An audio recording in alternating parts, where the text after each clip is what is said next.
On a fateful evening in West Texas, reality twisted into something straight out of a movie. Picture this: three musicians, Elvis Presley, Scotty Moore, and Bill Black, battered and bruised, stumble into Alpine after a chaotic road accident. Their old Chevy, once their trusty steed, lay mangled beside the road, its hood crushed like an aluminum can. It was as if the very fate of their music career had taken a hit. Yet, this wasn't just any group of musicians. These were the stars of the Louisiana Hayride, a show that catapulted many to fame, including the king himself, Elvis Presley. The night was cold, and frustration painted their faces as they faced another setback. But something inside them ignited, a fire that refused to be extinguished by crashes or collisions. With Elvis's iconic voice still echoing in their ears, they managed to coax their damaged car back to life. It limped along, a testament to their determination, into Alpine, where they would perform despite their misfortunes. As they stepped onto the stage, an electric energy filled the air. The crowd, though small, was alive with anticipation. Elvis, with his magnetic charm, took center stage, captivating everyone with his presence. His music flowed like a river, washing over the audience, healing their worries if only for a little while. It was an encore performance, fueled not just by the adrenaline of their earlier ordeal, but by the very soul of country music. But the night took a surreal turn when Elvis noticed someone watching from the shadows. It was John Nelson, the DJ, trying to signal him to get off the stage, yet it was too late. The performance continued, a testament to Elvis's charisma and the spell he cast over his audience. When the music finally ended, Elvis signed autographs, his hands moving swiftly, as if signing away the troubles of the day. Word of this impromptu concert spread fast, thanks to Ms. Tracy Nelson Dockery, whose note carried the news across time and space. The next day, under a new dawn, Elvis and his band faced another challenge, getting their car fixed to travel to their next gig in New Mexico.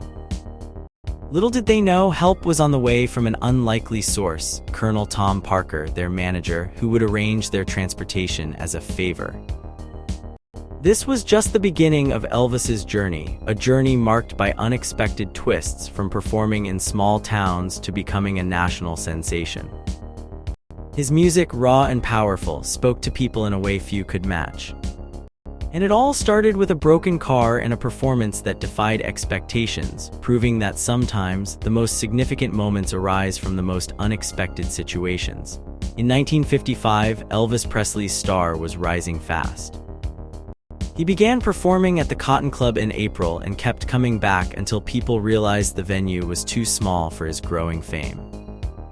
The folks in Lubbock cherished memories of Elvis as a local boy who stood out.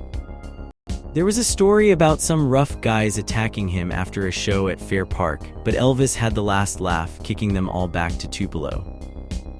Everyone who knew the truth would chat about it the next day at Lee's Malt Bar and Grill, but not a word left the building. Elvis stayed connected with some local families, like the Lowe family. Pat Lowe, in particular, liked to play pranks, letting teens sneak into the Cotton Club through the back door. One such teen was Buddy Holly, known more for his love of music than his looks. He was just another young music lover fascinated by the new star. Meanwhile, the musicians who played with Elvis were getting younger. One of them, Rob Lowe Jr., was known for his love of music and his quirky ways. In Lubbock in 1955, Rob was part of the scene that celebrated Elvis. A key figure in helping Elvis's career was DJ Ernest Hackworth. In December 1954, Hackworth met Elvis at the Municipal Auditorium in Texarkana. Impressed by Elvis despite his quiet demeanor, Hackworth decided to give him a chance. He tested Elvis at New Boston High School Auditorium, where Elvis performed to a group of girls who were clearly smitten. Impressed, Hackworth called his friend Colonel Tom Parker, a music industry insider, to take a look at this new talent. Parker had connections in the music world, but had a complicated past.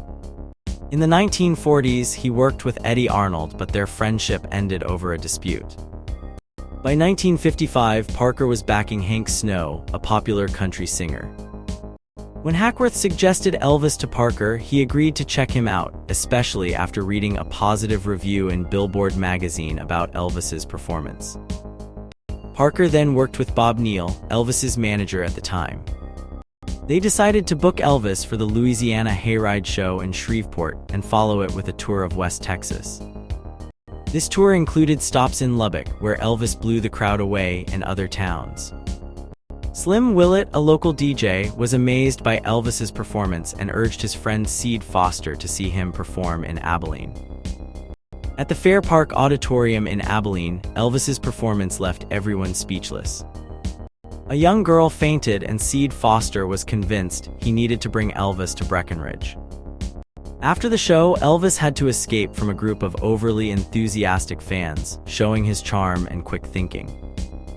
As Elvis's fame grew, he caught the eye of other young musicians like Roy Orbison, who watched him perform and learned from his showmanship.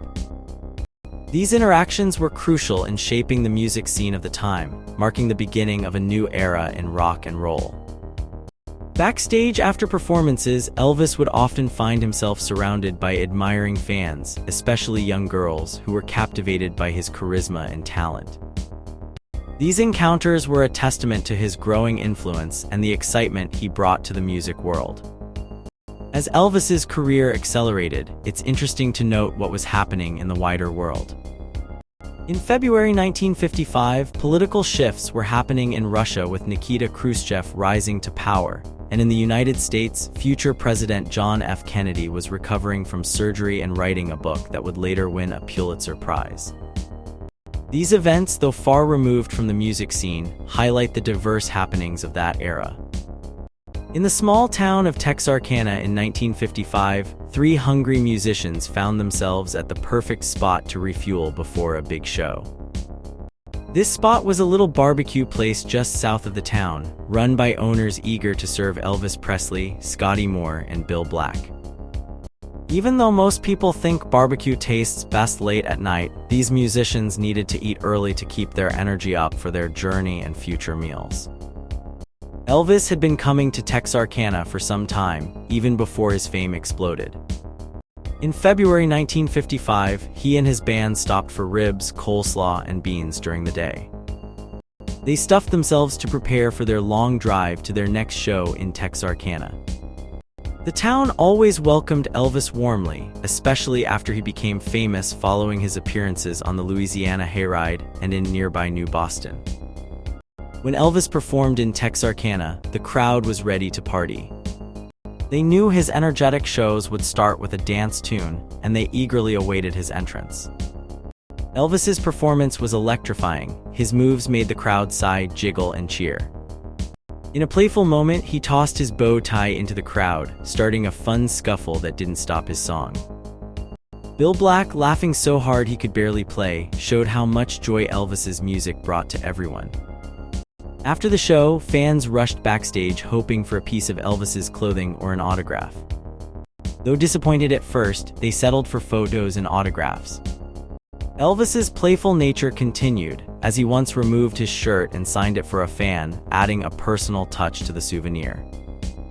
This act became a hit, and Elvis repeated it in future shows, even making a deal for a box of signed bow ties, complete with a kiss and a signature. Meanwhile, in DeKalb, a small town not far from Texarkana, a football coach named Ernest Hackworth saw an opportunity. He remembered Elvis's charming interview from the previous year and thought a benefit concert featuring Elvis could raise money for the Lions Club.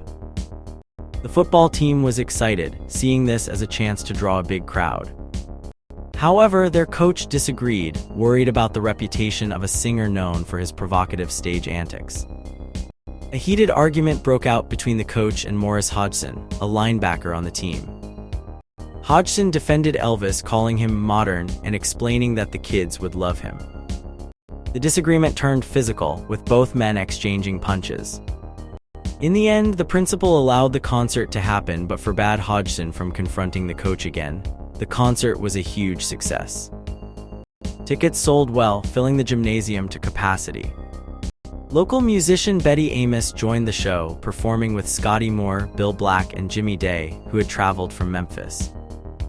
The night was filled with music, laughter, and a sense of community. This story highlights the power of music to bring people together. Despite initial fears, Elvis's performance united the town of DeKalb. It also shows how a simple idea from a football coach could turn into a memorable event. The concert not only raised money for a good cause, but also left a lasting impression on everyone involved. In the world of music and small-town America, sometimes the most unexpected things can create magic.